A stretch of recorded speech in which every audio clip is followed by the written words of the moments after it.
आप देख रहे हैं बड़ा सवाल। नमस्कार, मैं हूं अजय कुमार और आज का बड़ा सवाल बड़ा स्पष्ट है। आपराधिक हिंसा को मजहबी रंग देकर आखिरकार क्या कोशिश की जा रही है?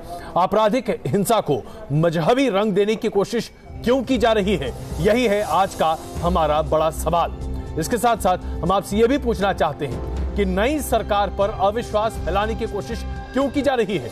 आखिरकार सरकार ने अभी सत्ता संभालने का काम शुरू भी नहीं किया है और ऐसे में अविश्वास क्यों फैलाया जा रहा है, यह अपने आप में दीगर है। आइए सबसे पहले आपको प्रधानमंत्री जी की कुछ बातें सुनाते हैं और उसके साथ साथ तमाम लोग जो आज अविश्वास फैला रहे हैं उनकी बात सुनाते हैं और फिर बहस करते हैं। वाकई में आज आपराधिक मामलों को मजहबी रंग देने का कोई मौका है?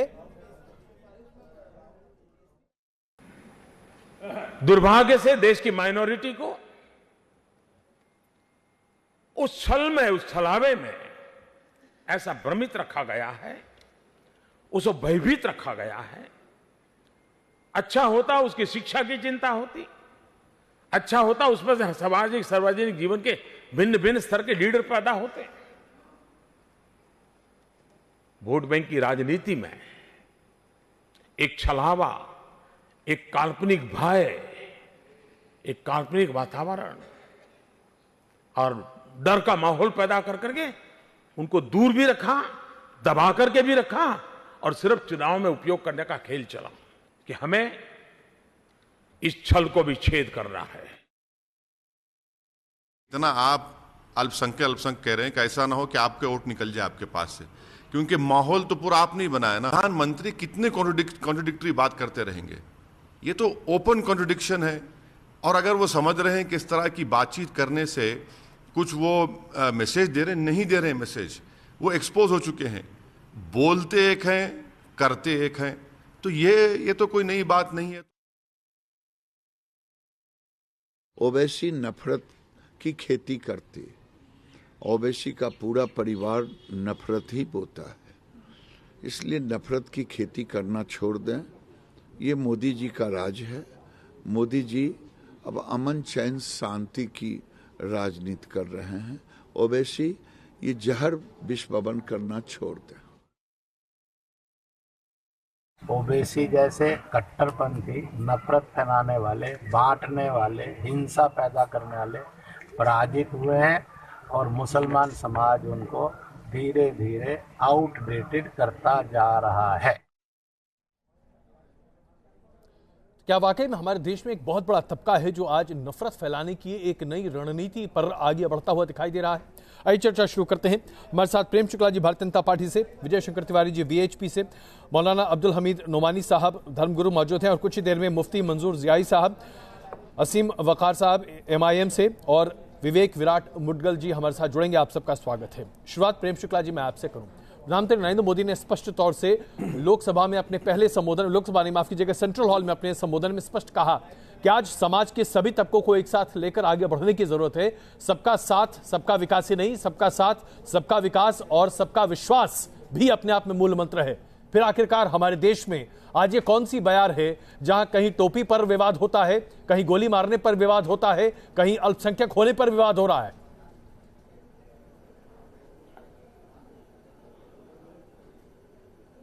निश्चित तौर पर इस तरह की आपराधिक घटनाओं को तीव्रता से रोकने की आवश्यकता है, चाहे जहां हो रही हो।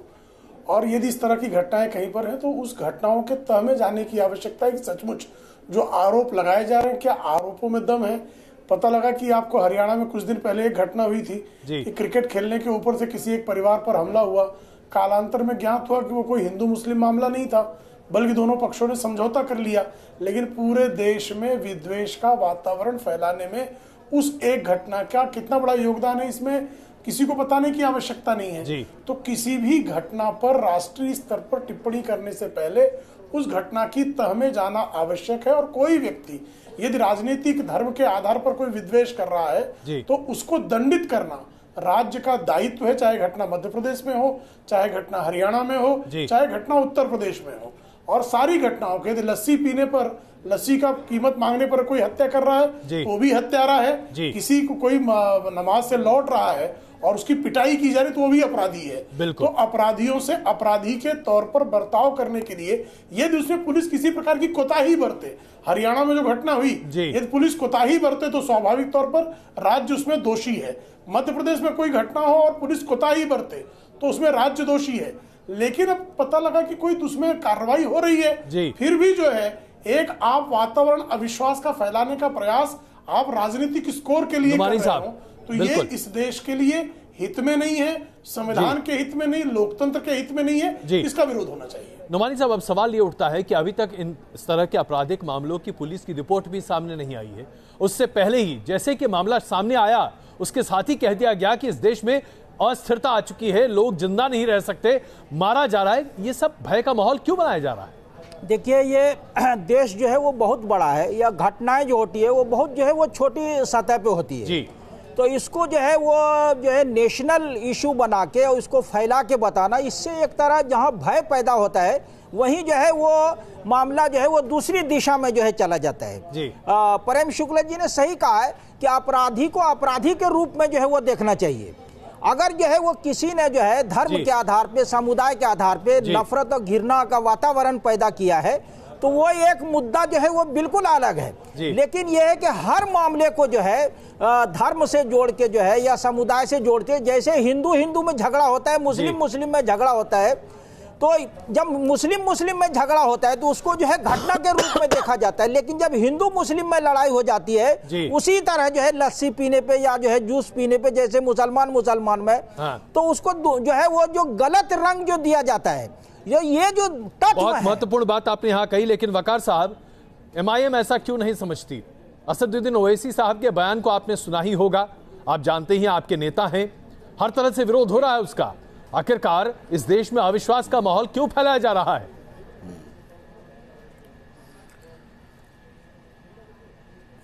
कौन फैला रहा है सर? जरा मैं पहले एक बार पूछ तो लूं आपसे, कौन फैला रहा है? ये कैसे कह दिया जा रहा है कि किसी को नमाज नहीं पढ़ने दिया जाता, गोली कांड होता है बेगूसराय में, कह दिया जाता है अल्पसंख्यकों को जीने नहीं दिया जाता। ये कौन सी बातें हो रही हैं? इसकी वजह से तो फैल रहा है माहौल।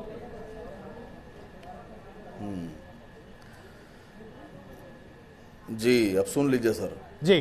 कब्रिस्तान शमशान असद ओवैसी साहब ने किया था, मैं आपसे पूछ रहा हूं। अली और बजरंग बली ये असद ओवैसी साहब ने किया था। हे गुजरात के भाइयों, गुजरातियों, तुम्हारा मुख्यमंत्री एक मुसलमान अहमद पटेल बन जाएगा, होशियार हो जाओ, ये असद ओवैसी साहब के अल्फाज हैं। अखलाक के कातिलों को, जब वो अखलाक का कातिल जेल में मरा तो उसकी लाश के ऊपर तिरंगा झंडा क्यों डाला गया? उसको सम्मान में महेश शर्मा मिनिस्टर होकर क्यों खड़े हुए? क्या वो देश का फौजी है? उसने देश के लिए कोई बड़ा काम किया था जो अखलाक के कातिल की लाश पे तिरंगा डाला गया? अलीमुद्दीन अंसारी के कातिलों को जयंत सिन्हा ने, भारत सरकार के मंत्री ने माला पिनाई, मिठाई खिलाई, किस बात के लिए खिलाई? क्या वो कोई विश्व युद्ध जीत कर आए थे या बॉर्डर पर से कुछ बहुत बड़ा काम करके आए थे? वो क्यों आपने किया? मैं आपसे पूछ रहा हूँ। गिरिराज सिंह अक्सर बयानात देते फिरते हैं, भगा देंगे, समुद्र में फेंक देंगे, ये असद ओवैसी साहब कहते हैं। ये जो आपके प्रवक्ता बीजेपी के बैठते हैं अक्सर, अभी बैठे हुए हैं, पाकिस्तान भगा दो, प्रेम शुक्ला जी अभी आपको जवाब दे रहे हैं इसका। मुसलमान, ये असद ओवैसी साहब कहते हैं। प्रेम शुक्ला जी जवाब दे इसका। प्रेम शुक्ला जी, एक वीडियो वायरल हुआ है सर, सुनिए, एक वीडियो वायरल हुआ है, उस वीडियो में सुनिए सर, और मुझे लगता है ईमानदारी से मेरा उत्तर सुनेंगे। जोगी जी मंच पर बैठे हैं, मुझे पूरा विश्वास है कि शांति से और ईमानदारी से मेरा उत्तर सुनेंगे। RSS टाइप के लोग, बजरंग दल टाइप के लोग वहां बयान दे रहे हैं कि मुसलमान की औरतों के साथ कब्र से निकाल कर ये काम करो। ये असद ओवैसी साहब ने कहा है, आप इल्जाम हम पे लगा रहे हैं। प्रेम शुक्ला जी जवाब दें। प्रेम शुक्ला जी जवाब दें। आज विश्वास करें, MIM बुरे तरीके से भारतीय जनता पार्टी को घेरने की कोशिश कर रही है उन तमाम बयानों के आधार पर। सारे आरोप फर्जी। प्रेम शुक्ला जी, जबानों में गिठा बांधिए, इनकी जबानों में लगाम डालिए, उसके बाद आइएगा। जितने आरोप लगाए हम आपको ईमानदार मानेंगे ना, फर्जी हैं। आप किसी भी देखिए, जरा आराम से, जरा ज्यादा गर्म मत होइए, हमको भी गर्म होना आता है। जरा आराम से, विनम्रता से, अच्छी बहस है, धमकाइयां चमकाइयां बंद कीजिए। बहुत हो गई आपकी धमकाइयां चमकाइयां। आपके गर्म से डरता कौन है सर? इन्होंने जो आरोप लगाए, आपके जैसों से डरता कौन है? गर्मी से आपकी गर्मी से मैं डरने वाला नहीं हूँ। आपसे भी कोई डरता नहीं, इस भय से, भय अपना भी भ्रम निकाल दीजिए। आपको कौन डरा कौन रहा है जी? आप तो अनायास डरे पड़े हैं, आपको कोई डरा नहीं रहा है भाई। मैंने अखलाक के कातिलों के लाश पर तिरंगे की बात की, ये चैनल की न्यूज है। वकार साहब जरा प्रेम शुक्ला जी का जवाब सुन लीजिए। वकार साहब के कातिलों को वकार साहब जरा प्रेम शुक्ला जी का जवाब तो सुनिए, तभी आप उसका जवाब तभी दे पाएंगे। वकार साहब तो सुन लेंगे कि आप फिर रायता वकार साहब मेरा आग्रह है, जरा प्रेम शुक्ला जी का जवाब सुन लीजिए। प्रेम शुक्ला प्लीज फैलाएंगे कि उत्तर सुनेंगे जी? प्रेम शुक्ला जी देखिए, जयंत सिन्हा का मामला हो या डॉक्टर महेश शर्मा का मामला हो, किसी कन्विक्ट का उन्होंने समर्थन किया हो ऐसा नहीं है। किसी भी सजा याफ्ता अंडर ट्रायल्स को अगर किसी ने सपोर्ट किया है तो होता है। दूसरी बात अब सुन लीजिए, अब सुन तो लीजिए, एमआईएम का किस तरह से अपराधी है।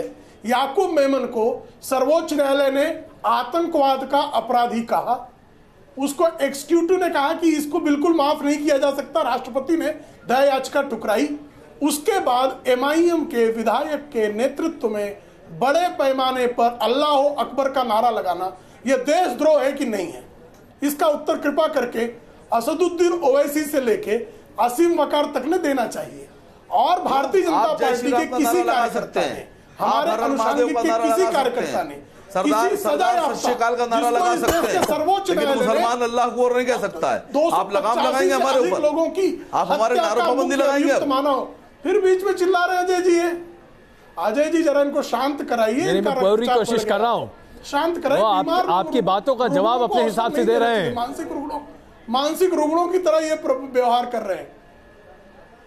चलिए मानसिक रुग्णों को व्यवहार नहीं आइए जरा आइए व्यक्तिगत टिप्पणियों से बचते हुए मैं जरा विजय जी के पास चलूं। विजय जी क्या जाहिल आदमी को बुला के बिठाया विजय जी? अल्लाह अकबर का नारा अपने आप में बिल्कुल सही है। प्लीज मैं आग्रह कर रहा हूँ व्यक्तिगत टिप्पणियों से हम बचें, व्यक्तिगत टिप्पणियों से बचें। आइए जरा आगे बढ़ते हैं। आतंकवाद का मुख्य अभियुक्त मानकर उसको मृत्यु दंड दिया हो, उसकी शव यात्रा में अल्लाह अकबर का नारा लगाना आपने बुला लिया, राष्ट्रद्रोह है कि नहीं? मेरा प्रश्न, किसी इंसान को बुलाया होता आपने? देखिए हमारे हिसाब से तो हम सब इंसान हैं जी। जी प्रेम शुक्ला जी, मुझे इंसान भी नहीं मानेंगे। नहीं प्रेम शुक्ला जी ऐसा कैसे हो सकता है? आप हम सब बेहतर इंसान हैं, इसमें कोई शक नहीं है। लेकिन विजय तिवारी जी यहाँ अपनी बात रख रहे हैं। कौन सी किताब में लिखा हुआ है? संविधान के कौन से सेक्शन, कौन सी वकार साहब में लिखा हुआ है? धीरज रखिए वकार साहब, जरा एक वकार साहब बताइए, धारा बताइए देश की। अच्छा वकार साहब विजय तिवारी जी आपका जवाब दे रहे हैं। विजय शंकर तिवारी जी प्लीज, विजय शंकर तिवारी जी, विजय शंकर तिवारी जी वकार साहब का जवाब दे रहे हैं। विजय जी क्या बोल रहे थे? जी क्या बोल रहे थे? अल्लाह अकबर नारे पर प्रतिबंध जहाज से कोई नहीं लगा सकता, वैसे जय श्री राम पर कोई प्रतिबंध नहीं लगा सकता। इसमें किसी एक दूसरे से डरने की आवश्यकता क्यों है? नुमानी साहब यही बात तो कह रहे हैं। नहीं, ये अल्लाह अकबर की बात कब करते हैं? जब हिंदुओं को तबाह करने के लिए निकलते हैं। और अभी हमारे वकार साहब कह रहे थे तो अकबरुद्दीन साहब ने कहा था 15 मिनट के लिए आप हटा लीजिए पुलिस वाले तो हम देश को समृद्ध कर देंगे, ये कहा था क्या? वो एमआईएम के हैं कि नहीं है? और ये बताइए आप, एक मिनट आपका इतिहास बता रहा हूं मैं, आपका इतिहास बता रहा हूं, चुप रहिए थोड़ी देर, सुनने की ताबीज रखिए आप। वीडियो आप 1954 में आपकी पार्टी को देश में सामने आने का मौका मिला, बंद था, प्रतिबंध था, ऐसी पार्टी के आप प्रवक्ता हैं। और सुनिए एटीएम को भी जो हिंदू मुस्लिम रंग देते हैं उस पार्टी के आप प्रवक्ता हैं। और सुनिए भाषा में की जा सकती है। आप वकार साहब आप जो बहस करते हैं, गंदी मानसिकता के गंदे लोग हैं आप। आपके साथ बहस सिर्फ आपकी भाषा में, कौन सा खाना आपके आइडियोलॉजी के हिसाब से की जा सकती है। पुलिस हटा लीजिए, हम दिखा देंगे। ये आपकी सोच है, ये आप दिशा देना चाहते हैं देश को, हमें आप ज्ञान देंगे। ये क्या देंगे आप? वाले कहाँ गए? नहीं, आप मेरी बात सुनते हैं। मुसलमानों को खत्म कर रहे थे। ओवैसी ने क्या कहा था? वीडियो दिखाऊं आपको, सुनाऊं आपको वीडियो? आप खामोश हो जाइए, आप सुनेंगे? सुनिए, चलिए बीजेपी के एमपी कह रहे हैं, बीजेपी के आप दोनों के बीच में आ रहा हूं, मैं आप दोनों के बीच में आ रहा हूं, मैं आप दोनों के बीच में आ रहा हूं, क्षमा चाहता हूं, मैं आप दोनों के बीच में आ रहा हूं, मैं आप दोनों के बीच में आ रहा हूं। हमारे साथ अकबरुद्दीन ओवैसी ने क्या कहा था? मुफ्ती जिया भी हैं। विजय जी नहीं, बिल्कुल मैं आग्रह करता हूं कि व्यक्तिगत टिप्पणियां ना करें तो बहुत अच्छा होगा, कृपा करके व्यक्तिगत टिप्पणियां ना करें। मुफ्ती जिया साहब, मैं आपसे जानना चाहता हूं साहब, आज देश में क्या बदल गया है कि अचानक ऐसा माहौल तैयार करने की कोशिश की जा रही है। भाई एक और बात समझिएगा पहले आप, देखिए मैं यहाँ पर गाली खाने नहीं आया हूँ। बिल्कुल, गाली के बदले में 10 गालियां बकूंगा। आप क्या कर रहे थे? वकार साहब अभी तक क्या कर रहे थे? बिल्कुल सीधे से बोल रहे हैं। बिल्कुल वकार साहब, बरसा रहे थे आप जो बोलेंगे वही काटेंगे। वकार साहब व्यक्तिगत टिप्पणियां कोई नहीं कर रहा, व्यक्तिगत टिप्पणियां कोई नहीं करेगा। और न्यूज नेशन के मंच पर हम ये आग्रह करते हैं अपने सभी मेहमानों से, कोई व्यक्तिगत टिप्पणी नहीं। चलिए बहस आगे बढ़ाते हैं। मुफ्ती जियाई साहब, सरकार अभी अपना काम संभाल भी नहीं पा रही है। चलिए बिल्कुल, मैं इसलिए आग्रह कर रहा हूं, हर किसी को कह रहा हूं ताकि हर किसी के लिए लगातार बहुत ही गलत बात। जियाई साहब, प्रेम शुक्ला जी मैं आगे बढ़ रहा हूं सर, प्रेम शुक्ला जी मैं आगे बढ़ रहा हूं। जियाई साहब, देश में अभी माहौल इतना खुशनुमा है, एक नई सरकार आई है एक नई ऊर्जा के साथ और देश को आगे बढ़ाना चाहती है, सबको साथ लेकर चलना चाहती है। प्रधानमंत्री जी के बयानों को देख लीजिए, लेकिन अचानक एक ऐसा माहौल खड़ा करने की कोशिश की जा रही है पूरे देश में। लग रहा है जैसे कि एक अलग तरह का भय है, डर है। किसको डर लग रहा है आज देश में?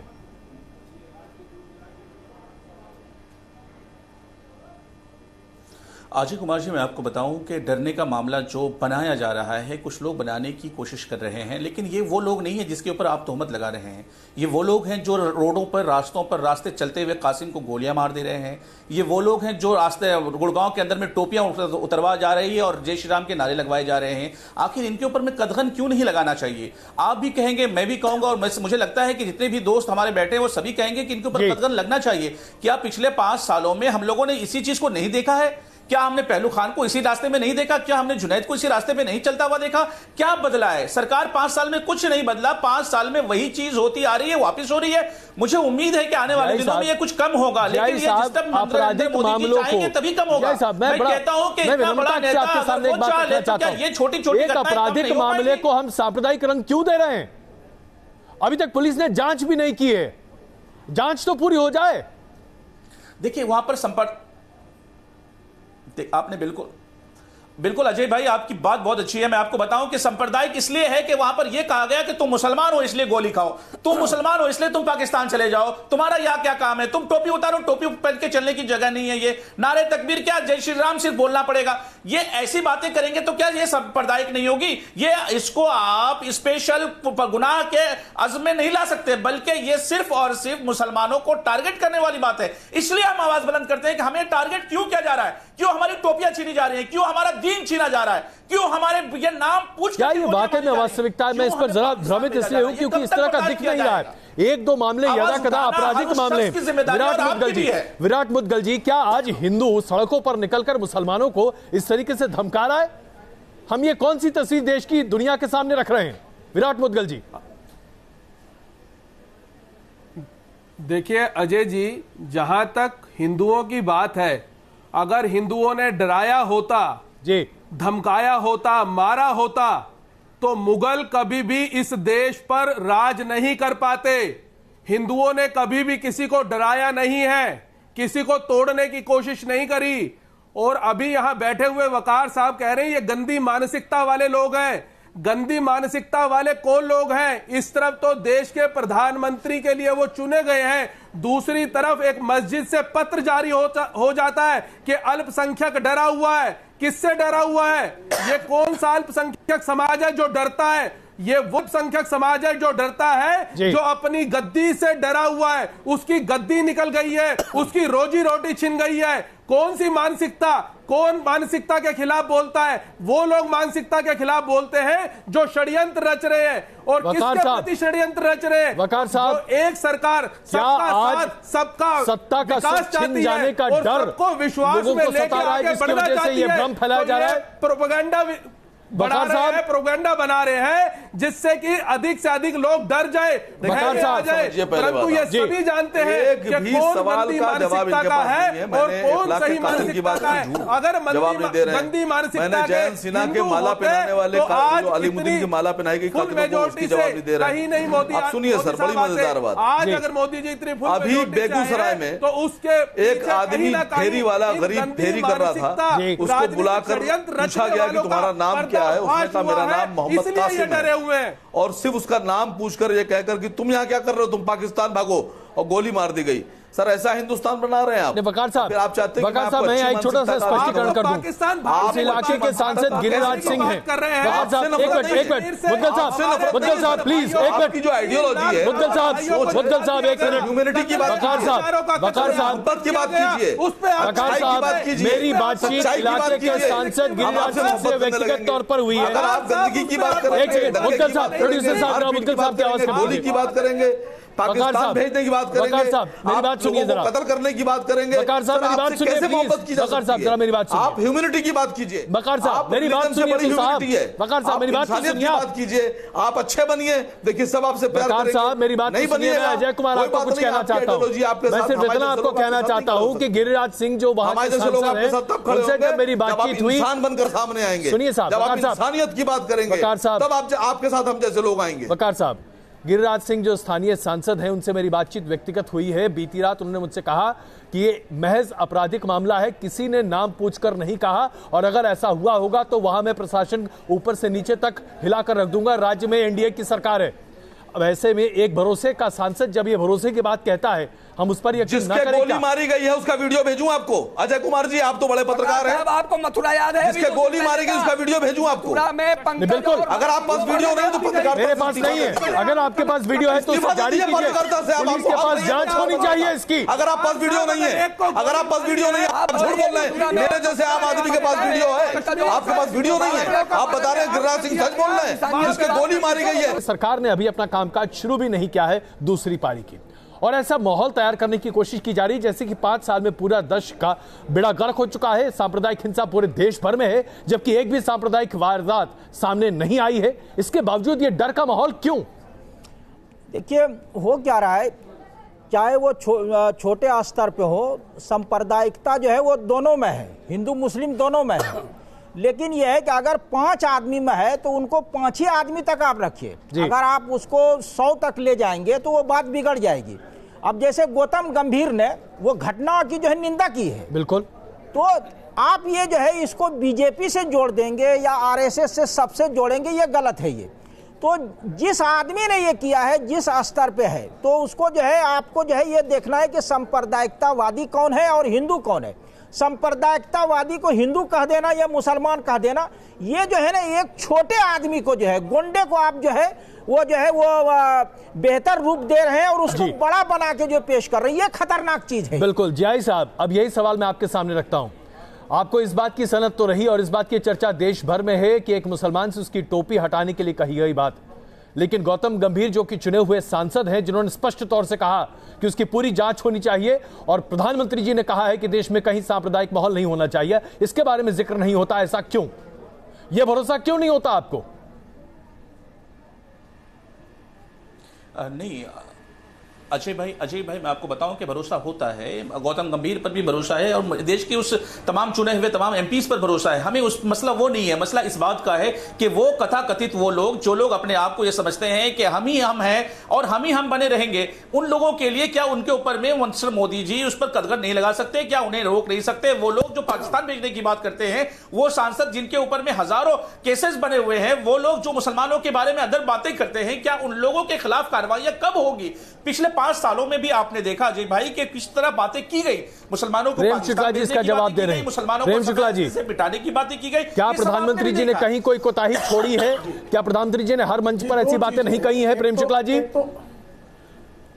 किसी प्रकार की नहीं, कहीं मुझे कहीं पर कोई घटना हुई और कार्रवाई ना हुई हो, आप मुझे एक घटना दिखा दीजिए। कोई घटना नहीं है, बल्कि अभी जो कल की घटना है, गुरुग्राम वाली घटना, उस घटना में अभी जांच अधिकारियों ने कहा कि सीसीटीवी फुटेज उन्होंने स्कैन किए।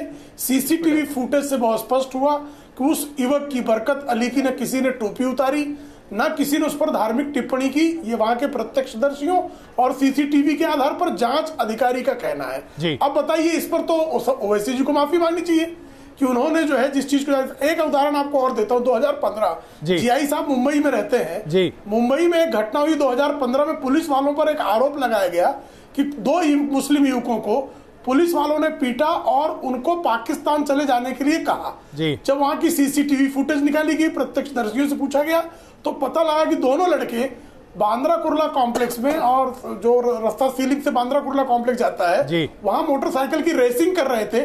पुलिस ने उनको पकड़ा और दंडित किया तो उन्होंने पुलिस वालों के खिलाफ गलत आरोप लगाए और पुलिस वाले सस्पेंड हो गए।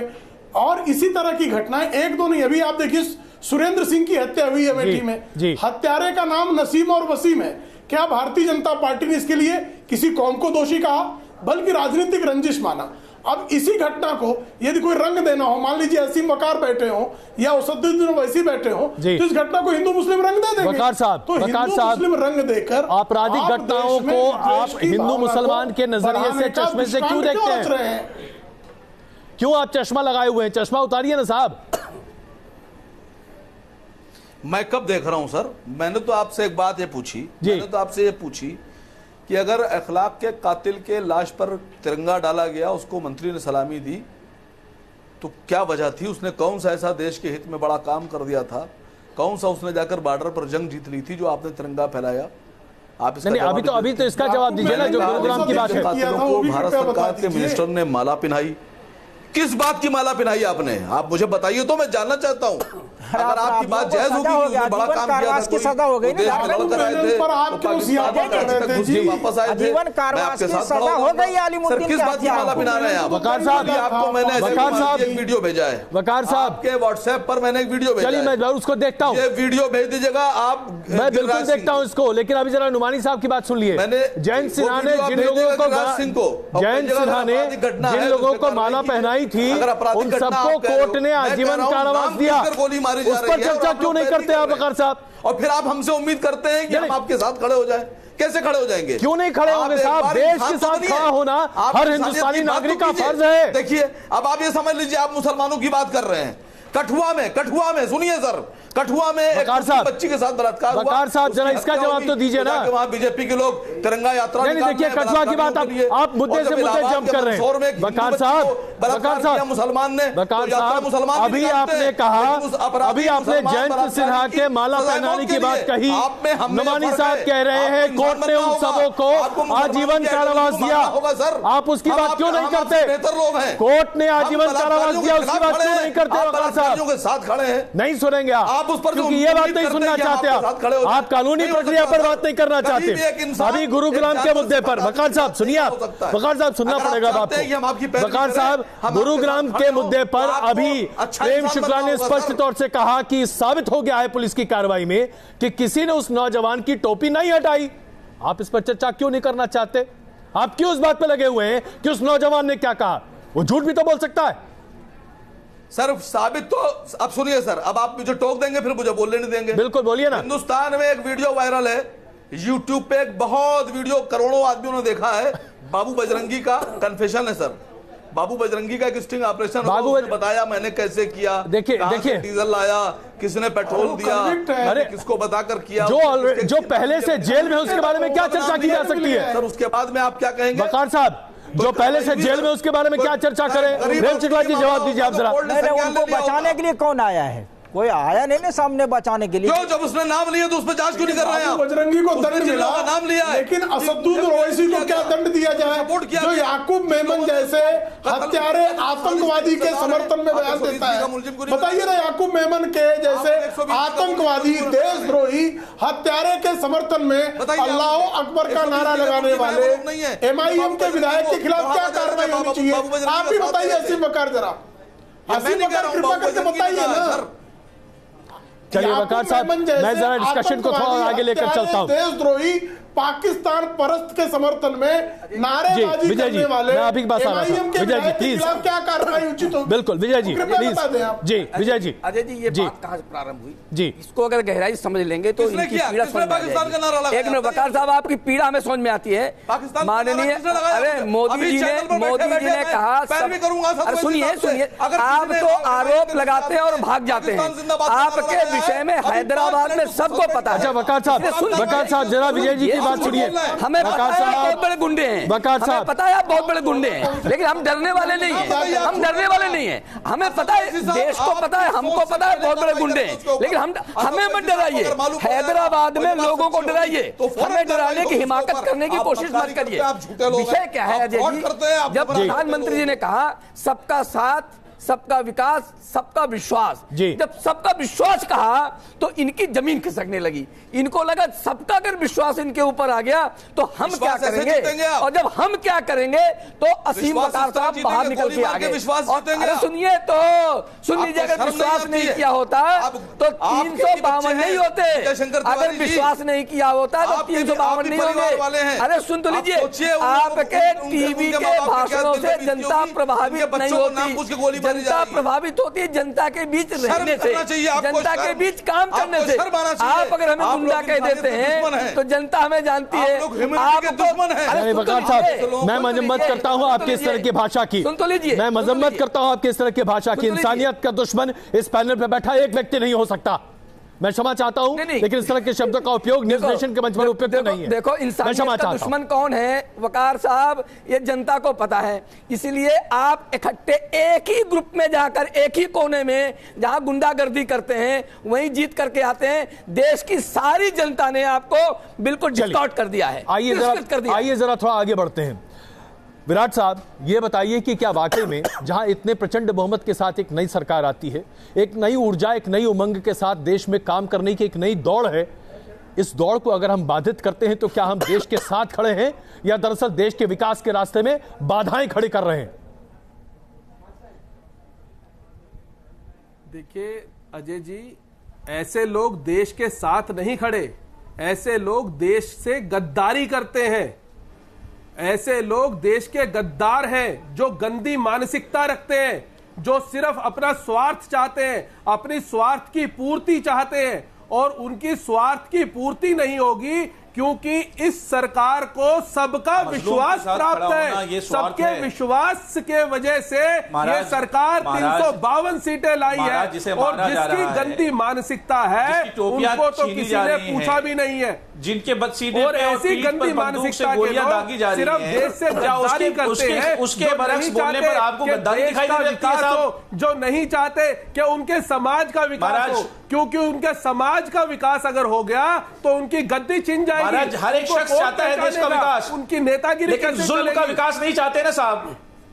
साहब जुल्म का विकास नहीं चाहते हैं। किसने जुल्म किया? आपको किसने जुल्म का विकास नहीं चाहते ना, किसी को बंदूक से गोलियां मार दी जाए सरेआम। क्या इस पर आपकी टिप्पणी नहीं होनी चाहिए? जुल्म किया महाराज, आपकी टिप्पणी नहीं होनी चाहिए इस पर। जुल्म हुआ हिंदुओं के साथ, जुल्म हुआ हिंदू। साहब, किसी को सरेआम ये कह के मारा जाता है तुम पाकिस्तान चले जाओ वरना तुम्हें गोली मार दी जाएगी, तुम्हें गोली मार देगा और गोली मार दी जाती है ऐसे शख्स को। क्या महाराज, इस पर आपकी बातें नहीं आनी चाहिए? ब्राह्मणों को मारा, सरेआम कश्मीरी ब्राह्मणों को मारा गया, कत्लेआम कर दिया गया, हमारी मातृशक्ति, हमारी बहनों का सरेआम इज्जत नीलाम कर दी गई। तो सरेआम कुचला किसने? किसने कुचला? इस्लाम को मारने वाले आप जैसे लोगों ने, क्योंकि आप लोग चाहते नहीं है कि आपके लोग ज्ञानी बन सके, आपके लोग ऊर्जावान बन सके। जय साहब, अगर जरा मैं बीच में आऊं आपके, जय साहब, जरा मैं आपसे पूछना चाहता हूं। जय साहब रहेंगे, जय साहब, उनके हाथ में आप पत्थर दे पाओगे? चलिए जय साहब, हमारे देश के एक व्यक्तिगत सवाल मैं आपसे पूछता हूं, सार्वजनिक मंच पर पूछ रहा हूं, लेकिन व्यक्तिगत सवाल पूछ रहा हूं। 5 साल से मोदी सरकार देश में है और अगले 5 साल भी मोदी सरकार देश में रहेगी, ये बात तो जनता ने तय किया है। लेकिन व्यक्तिगत तौर पर मैं आपसे पूछता हूं, आपने पिछले 5 साल में कहीं कोई किसी तरह का डिस्क्रिमिनेशन झेला है क्या? व्यक्तिगत तौर पर कोई डिस्क्रिमिनेशन कहीं से आपने झेला है क्या? देखिए अजय भाई, मैं आपको बताऊं कि महाराष्ट्र इतना सुकून के साथ गुजरा, मुल्क भी सुकून के साथ गुजरा, इसलिए हमने चीफ मिनिस्टर ऑफ महाराष्ट्र को अमन के मसीहा नाम का अवार्ड हमने दिया यहां पर, क्योंकि अच्छा काम उन्होंने किया है। मुल्क के अंदर में हालात अच्छे रहे लेकिन अपनी जगह पर, लेकिन लोगों को मारा गया, पीटा गया, मॉब लिंचिंग भी हुई है, इससे भी हम नजरअंदाज उसे नहीं कर सकते हैं। इस पर हमें देखना पड़ेगा कि वो लोग जो दुश्मन अनासिर हैं, जो मुल्क को बर्बाद करना चाहते हैं या फिर आपकी गवर्नमेंट को खराब करना चाहते हैं, क्या उसके ऊपर में कदम क्यों नहीं लगाएंगे? अगर एक तो इसीलिए जवाब दे रहे हैं विजय जी आपके साथ हमारे विराट जी 1 मिनट, विजय जी सवाल पूछ रहे हैं। विराट जी 1 मिनट। जो तबका के लोग हैं उनको परेशान किया जा रहा है कि उनके अनाज के तौर पर, उनके खाने पीने के तौर पर, उनके रिहाइश के तौर पर, उनके मुसलमान होने पर। Virat ji 1 minute please, Virat ji 1 minute please sir. जी विजय जी, मॉब लिंचिंग की बात कर रहे हैं तो 2005 के बीच में 15-16 इस प्रकार के आई हैं। 2004 से 2014 के बीच में 172 मॉब लिंचिंग की घटनाएं हैं, तब रजा साहब आपकी आवाज नहीं आई है। और वो मॉब लिंचिंग ऐसी है जो हिंदुओं पर हुई है, जो उनको मारा पीटा गया है, उनको मारा गया है। 172 घटनाएं देश भर में रजिस्टर्ड है 2004 से 2014 के बीच में। मैं इसका जवाब लेकिन उस प्रेम शुक्ला जी से ले लेता हूं। आपके साथ सहमत हूं, इसलिए उनको भगा दिया गया है। आप ऐसा क्यों कर रहे हैं? जब अवार्ड वापसी गैंग आप ऐसा क्यों कर रहे हैं? आपसे तो लोगों को सबका विश्वास तो जीत लीजिए। आप एक बार मसीहा बनकर क्यों नहीं आते? प्रेम शुक्ला जी, जियाई साहब का बयान अपने आप में बहुत सारी चीजें रखता है। ये बात कहने के लिए लायक बनना पड़ेगा। प्रेम शुक्ला जी, प्रेम शुक्ला जी, लायक बनना पड़ेगा आपको। मुफ्ती जियाई साहब का बयान अपने आप में बहुत मायने रखता है। साफ शब्दों में कह रहे हैं कि महाराष्ट्र में जी प्लीज प्रेम शुक्ला जी बताएं। नहीं, जियाई साहब साफ शब्दों में कह रहे हैं कि महाराष्ट्र में भारतीय जनता पार्टी के मुख्यमंत्री आदरणीय देवेंद्र फडणवीस जी की सरकार स्वाभाविक तौर पर मानवतावादी है। और उस मुंबई की बात करें जिस मुंबई में कांग्रेस की सरकार के दौरान 1993 में बिल्कुल हजारों मासूमों का कत्ल किया गया दंगों में, और 200 से अधिक लोगों की हत्या की गई बम कांड में। लेकिन आज तक कांग्रेस के प्रति इनके मन में कोई बात नहीं निकलती कि कांग्रेस सांप्रदायिक है। कांग्रेस के जमाने में हजारों लोगों का कत्ल हुआ, एक दो नहीं, 1964 आपने देखा नहीं प्रेम शुक्ला जी, पिछले 3 महीने के अंदर में 176 आर्टिकल लिखा मैंने कांग्रेस के खिलाफ। ले ले, आप भागलपुर की घटना ले लें, शुक्ला जी, कहीं पर भी न्याय नहीं हो रहा था। 176 आर्टिकल लिखा है उन लोगों के खिलाफ जिन्होंने जुल्म किया इस मुल्क में। उस मॉब लिंचिंग की घटना पे अभियुक्तों के खिलाफ कार्रवाई ना हुई हो, एक घटना नहीं है, लेकिन फिर भी इनको चीखना चिल्लाना है, क्योंकि एक मुस्लिम धर्मगुरुओं के बड़े वर्ग की कांग्रेस और तथाकथित सेकुलरों द्वारा प्रेम शुक्ला जी, हम हक की हिमायत करते हैं, सच्चाई का साथ देते हैं, अच्छाई के साथ खड़े कहा जा रहा था। लेकिन आपने अच्छा काम किया, हमने आपकी सताइश की है, उनको अलग तरीके से गलत किया था, इसलिए उसको उसके बदले में पहुंचा दिया गया है। ये माल बलिदा बंद हो गया है। यही मुद्दा नुमानी साहब के सामने रखा हूं। नुमानी साहब, ऐसा क्यों है कि पिछले 5 साल में देश में कहीं भी किसी भी जगह पर कोई बड़े पैमाने पर सांप्रदायिक हिंसा की कोई खबर सामने नहीं आई, कोई भी ऐसी बात सामने नहीं आई जहां तनाव की बात हो, लेकिन इसके बावजूद एक पेंट करने की कोशिश की गई कि माहौल खराब है, माहौल खराब है, माहौल खराब है।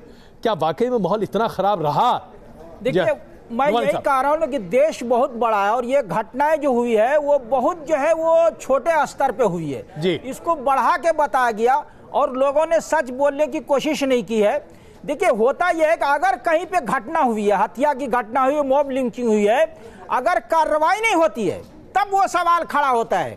और अगर कार्रवाई हो रही है तो जो लोग जो है सांप्रदायिकता की सोच से जो है प्रभावित हैं, उन्होंने गड़बड़ किया। अब जैसे जो है झारखंड में है, तो झारखंड में जयंत सिन्हा ने माला जो है वो पहले पहनाई, लेकिन अपराधियों को सजा बाद में हुई। बिल्कुल। तो और वो जो है आजीवन कारावास की जो है अलीमुद्दीन के हथियारों को सजा हो गई है। तो जो राजनीतिज्ञ लोग हैं वो इसका वर्णन नहीं करेंगे, क्योंकि इसमें फायदा नहीं है ना। देखिए, जितनी जो है सांप्रदायिकता, बहुत बड़ी बात आप यहाँ कह रहे हैं, बहुत बड़ी बात, दोनों तरफ नहीं बढ़ेगी तो इनको जो है वोट का फायदा नहीं होगा। ये दोनों तरफ गड़बड़ करते हैं। इसका वर्णन कोई नहीं कर रहा है कि जो है जो अलीमुद्दीन के हथियारों को जो जितने लोग थे सबको आजीवन कारावास हुई। चलिए वकार साहब, मेरे पास वक्त कम है इसलिए मैं एक टिप्पणी के लिए आपके पास आ रहा हूं। कई ऐसे मामले हुए हैं जिसमें दोषियों पर ठोस कार्रवाई हुई है। जिस मॉब लिंचिंग की बात आप कर रहे हैं उसके लिए भी सारे दोषी आज भी जेल में हैं, लेकिन इसके बारे में चर्चा नहीं होती। चर्चा इस पर होती है कि मॉब लिंचिंग हुई है, अल्पसंख्यक मारा जा रहा है और देश में माहौल खराब है। क्या यह सिर्फ एक पहलू नहीं है जिसे बार बार दोहराकर इसे साबित करने की कोशिश की जाती है? वकार साहब, नहीं सर, नहीं सर, आप समझे नहीं सर, आप समझे नहीं जी। देखिए, मॉब लिंचिंग हुई, सबने देखा। चर्चा इस बात पर हो रही है कि मॉब लिंचिंग के बाद अगर आप सच्चे लोग हैं तो आपको अपराधियों की मुखालफत करना चाहिए, आपको अपराधियों के खिलाफ खड़ा होना चाहिए, आपको ऐसी घटनाओं की पैरवी नहीं करना चाहिए। और अगर आप अपराधियों के साथ हैं, उनकी पैरवी कर रहे हैं, उन्हें नौकरी दे रहे हैं, उन्हें कंपनसेशन दे रहे हैं, उन्हें तिरंगे में लपेट रहे हैं, उन्हें माला पहना रहे हैं, उनकी तारीफ कर रहे हैं, तो इसका मतलब आप शामिल हैं, आपकी सोच से वो लोग प्रेरित हैं। इसका मैं जवाब ले लेता हूं प्रेम शुक्ला जी से, इतना ही वक्त मेरे पास है। हो रही है सर जी, मैं इसका जवाब प्रेम शुक्ला जी दे रहे हैं, इतना ही वक्त मेरे पास है। प्रेम शुक्ला जी प्लीज। बहस इस बात पे होना चाहिए कि जेल के बाहर टीवी चैनलों पर बैठकर ये कौन लोग हैं जो ऐसी मानसिकता को बढ़ा रहे हैं। प्रेम शुक्ला जैसे कंपनसेशन और रिवार्ड की परंपरा कांग्रेस के जमाने में थी। मालेगांव बम कांड के अभियुक्तों को जिनके खिलाफ साफ सबूत थे उनको छोड़कर उनको कॉम्पेंसेट किया गया। तो आतंकवादियों को कॉम्पेंसेट करने का एक सेकुलर दलों का एक अपना जो है निजाम हुआ करता था, वो निजाम बंद है। यहाँ जो अपराधी है वो दंड का पात्र है और इसका उदाहरण स्वयं नोमानी जी ने दिया है। लेकिन नोमानी जी चूंकि निष्पक्ष व्यक्ति हैं और एआईएमआईएम का पूरा जो कुनबा है वो तो सांप्रदायिकता में ही जीता है, तो सांप्रदायिकता नहीं होगी तो एमआईएम के औचित्य क्या रह जाएगा। इसलिए वो जो है अपनी तरफ से चीजों को विद्रूप करने का हर संभव दुष्कांड रचते हैं। एक आखिरी सवाल विजय जी, क्या आज हम देश को सही दिशा में ले जाने के लिए कोशिश भी कर सकते हैं, या दरअसल इस तरह की मानसिकता हमारे बीच में इतना बड़ा अवरोध बनेगी कि हम आपस में भिड़ते रह जाएंगे? नहीं अजय जी, माननीय प्रधानमंत्री जी ने इस बात की शुरुआत उसी समय से की। हमने तीनों शब्द तीनों वाक्य बताए आपके, सबका साथ सबका विकास, एक बहुत बड़ी बात कही, सबका विश्वास। सबका विश्वास जब कहा जाता है तो एक बहुत बड़ा रेखा चित्र खींचा जाता है। उस रेखा चित्र को विद्रूप करने की कोशिश आज कैसे हुई ये आपको ध्यान में आया है। ये विद्रूपता बंद कर दी जाए तो देश का विश्वास हिंदू समाज हमेशा जीतता आया है। और आप जाकर उन मोहल्लों में देख लीजिए जहां पर 100 हिंदू परिवार रहते हैं, 2 मुस्लिम परिवार रहते हैं, मुझे लगता है आपको ज्यादा कुछ कहने की आवश्यकता नहीं पड़ेगी, वो विश्वास आपके सामने आ जाएगा। बहुत धन्यवाद आप सबका इस चर्चा में शामिल होने के लिए। इसमें कोई शक नहीं है कि आज कम से कम नई सरकार के रहते इस तरह की बातचीत या ये माहौल अपने आप में जायज नहीं है। एक नई सरकार है, एक नई ऊर्जा है, एक नया जोश है, उसे मौका न दें तो इससे बड़ा अन्याय कुछ नहीं हो सकता। बड़ा सवाल में आज के लिए बस इतना ही। लगातार देखते रहिए न्यूज़ नेशन।